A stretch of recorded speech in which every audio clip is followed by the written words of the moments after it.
Halo,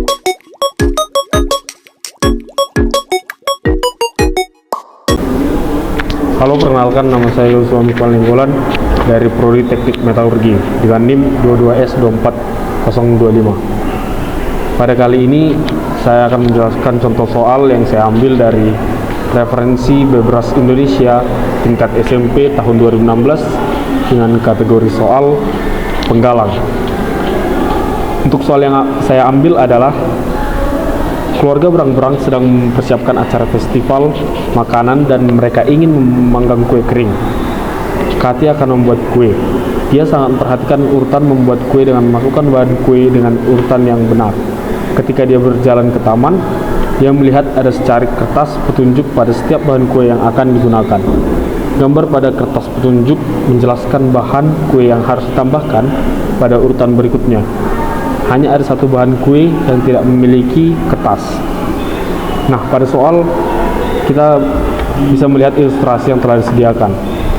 Ada beberapa kode yang diberikan soal untuk menjelaskan atau mendeskripsikan bahan kue apa yang harus ditambahkan. Nah, pertanyaannya itu adalah bahan kue manakah yang harus dimasukkan pertama kali? Untuk jawaban yang saya dapat itu adalah jawaban B. Bahan kue B dengan kode jawabannya itu adalah gambar bunga. Bahan yang harus ditambahkan adalah apel. Mengapa jawaban saya B? Karena jika kita mulai dari B, maka dia akan menambahkan kelima bahan kue dengan urutan yang benar. Bahan kue pertama yang harus ditambahkan adalah yang tidak dirujuk oleh bahan lain. Jika dia memulai dari stroberi, maka dia tidak dapat melakukan ke tahap berikutnya karena tidak ada petunjuk bahan kue selanjutnya pada kertas. Jika dia mulai dari apel, maka salah satu ataupun urutan bahan makanan akan salah karena kue yang bunga akan terlewatkan.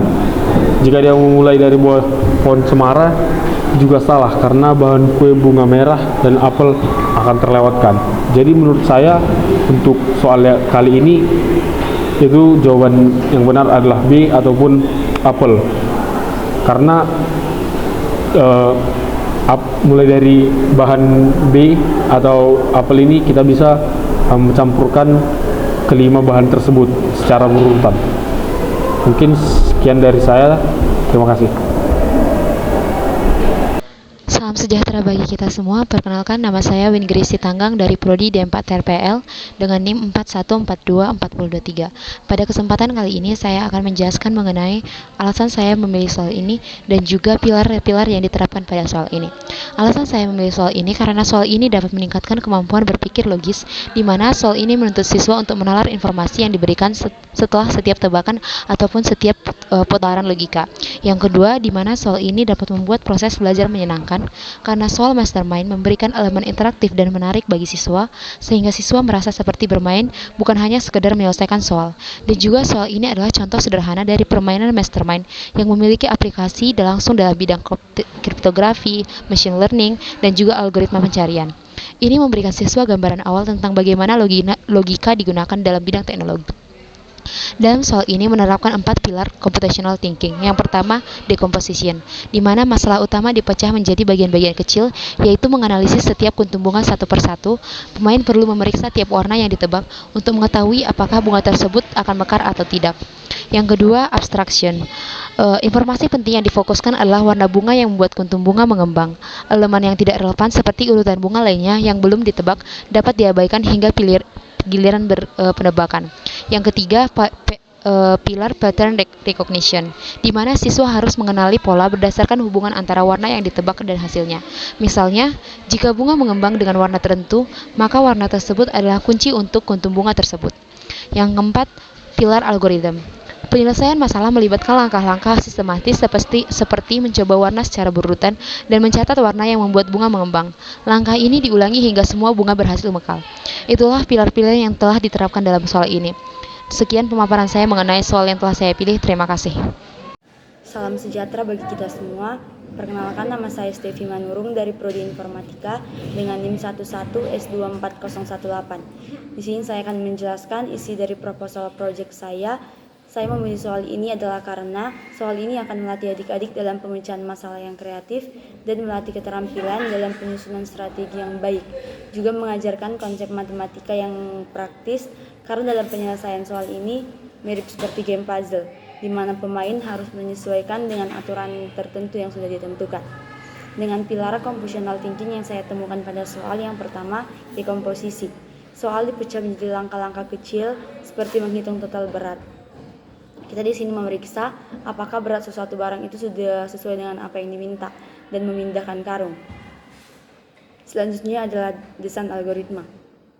Penyelesaian dibuat dengan algoritma sistematis, yaitu memilih karung berdasarkan aturan dari kiri ke kanan ataupun sebaliknya hingga semua karung terkirim. Selanjutnya abstraksi. Karung hanya direpresentasikan dengan nilai beratnya.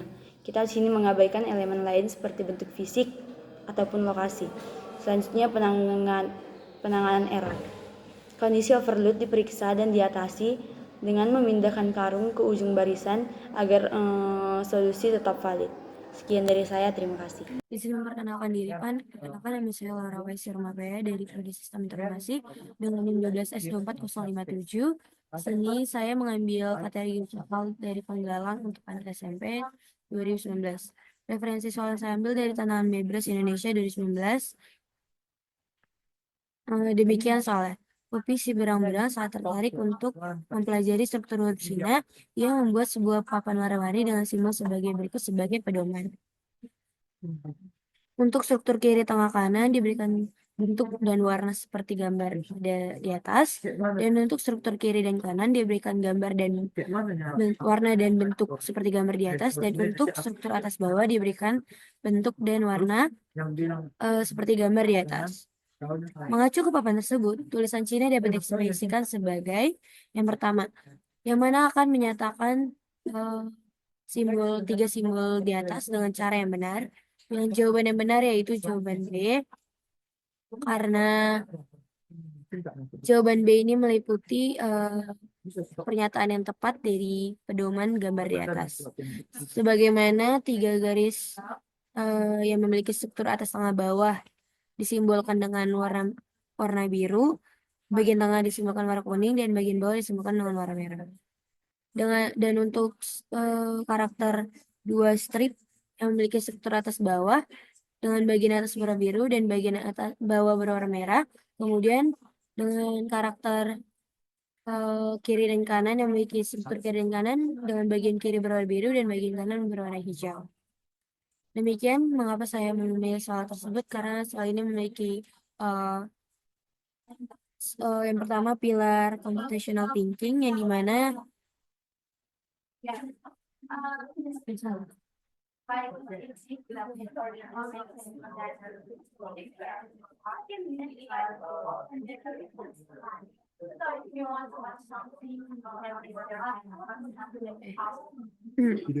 alasan saya memilih soal tersebut karena soal ini memiliki dua pilar. Yang pertama, pilar decomposition atau dekomposisi, yang dimana penyelesaian ini tuh dikelompokkan atau dipecah-pecahkan menjadi bagian terkecil, sehingga pada saat menganalisis soalnya itu kita harus melihat ketentuan untuk mengelompokkan bagaimana dari bentuknya hingga warnanya yang sesuai dengan aturan yang terkait. Dan yang kedua, pertanyaan ini memiliki pilar algoritma desain yang dimana ketentuan pada aturan untuk bentuk seperti arah kiri, tengah, atas, bawah, kanan itu harus sesuai dan sangat diperhatikan sesuai aturan dan petunjuk yang diberikan. Sekian dari presentasi soal yang akan saya paparkan. Terima kasih atas kesempatan dan waktunya, Pak. Perkenalkan, nama saya Kaulas Adum Situmorang dari Prodi Manajemen Rekayasa NIM 21S24006. Di sini saya akan menjelaskan soal yang saya pilih. Soalnya adalah, tugas Anda adalah mewarnai lingkaran-lingkaran pada gambar berikut. Lingkaran-lingkaran tersebut dihubungkan dengan lingkaran tetangganya yang berhubungan langsung dengan garis. Terdapat 9 lingkaran dan 16 hubungan antara dua buah lingkaran. Angka yang dituliskan dalam lingkaran menunjukkan jumlah tangga yang harus diwarnai. Misalnya, sebuah lingkaran dengan tulisan sama dengan 3 artinya 3 dari 4 tetangganya harus diwarnai. Sebuah lingkaran dengan tulisan kurang dari 4 artinya lingkaran tetangga yang harus diwarnai kurang dari 4. Tantangan, berapa banyak lingkaran yang harus Anda warnai? Dari sini jawaban kita dapat memilih jawaban A 4, B 5, C 6, D 7. Dan di sini saya akan menjelaskan ulasan jawaban. Jawabannya itu dengan mencermati lingkaran paling kanan bawah yang berisi dengan 2, kita tahu bahwa tetangganya harus diisi untuk memperoleh kurang dari 4 itu kita warnai dengan hijau, kurang dari 4 kita warnai dengan hijau. Dengan mencermati lingkaran yang isinya sama dengan 4 tetangganya harus diisi sehingga kurang dari 2 kita warnai dengan hijau, sama dengan 1 kita warnai dengan hijau, kurang dari 4 yang berada di posisi tengah kita warnai dengan hijau. Dengan demikian semua lingkaran sudah memenuhi kriteria. Mencermati lingkaran sisanya, kita lihat bahwa lingkaran-lingkaran tersebut tidak dapat diwarnai secara lebih spesifik. Lingkaran sama dengan 1 diwarnai, maka lingkaran sama dengan 3 menjadi salah. Jika lingkaran sama dengan 2 diwarnai, maka lingkaran kurang dari 4 di atasnya menjadi salah. Lingkaran sama dengan 3 diwarnai, maka lingkaran kurang dari 2 di atasnya menjadi salah. Jika lingkaran sama dengan 4 diwarnai, maka lingkaran sama dengan 1 di kanannya menjadi salah. Catatan bagi kita, sehingga kita juga bisa memulai lingkaran sama dengan 4 dan akan mendapatkan hasil yang sama dengan penalaran yang sama. Pilar compositional thinking yang ditemukan pada soal adalah yang pertama itu decomposition atau dekomposisi. Masalah utama untuk menentukan lingkaran mana yang harus diwarnai untuk memenuhi aturan. Untuk menyelesaikannya, masalah dapat dipecah menjadi langkah-langkah kecil seperti menganalisis lingkaran satu persatu dan mengevaluasi tetangga berdasarkan aturan yang diberikan. Yang kedua, pattern recognition atau pengenalan pola. Pengamatan terhadap angka di setiap lingkaran membantu mengenali pola tentang aturan pewarnaan. Misalnya, lingkaran dengan sama dengan 3 artinya 3 dari tetangganya harus diwarnai. Lingkaran kurang dari 4 berarti jumlah tetangganya yang diwarnai kurang dari 4. Yang ketiga itu algorithmic thinking atau berpikir algoritmik. Untuk menentukan lingkaran mana yang harus diwarnai, diperlukan langkah-langkah sistematis seperti 1. Memeriksa lingkaran dengan syarat spesifik sama dengan 3, sama dengan 2, atau kurang dari 4. Yang kedua itu menentukan lingkaran mana saja yang harus diwarnai untuk memenuhi syarat tersebut. Sekian dari saya, terima kasih. Selamat pagi Bapak dan Ibu sekalian, perkenalkan nama saya Gladian Masabat dari Prodi Teknik Elektro dengan NIM 13S24051. Jadi di sini saya akan menjelaskan soal bebras saya yang berasal dari buku pembahasan bebras Indonesia tahun 2029. Di mana soalnya para barang-barang ingin agar masing mempunyai jalan pulang. Misalnya untuk kasus ini ada 3 jalur berbeda, sehingga hanya 3 barang-barang yang dapat hidup pada sungai tersebut. Ada sepasang barang-barang yang hidup di sungai seperti tunjukkan dalam gambar. Mereka ingin menambahkan anggota keluarga. Berapakah tambahan anggota keluarga maksimum yang dapat ditampung agar setiap bebras tetap mempunyai 1 jalur jalan pulang? Dan jawabannya ada 7, karena kita mendapatkan 7 dengan menjumlahkan 2, 4, dan 1 dari persimpangan sebelumnya. Terima kasih.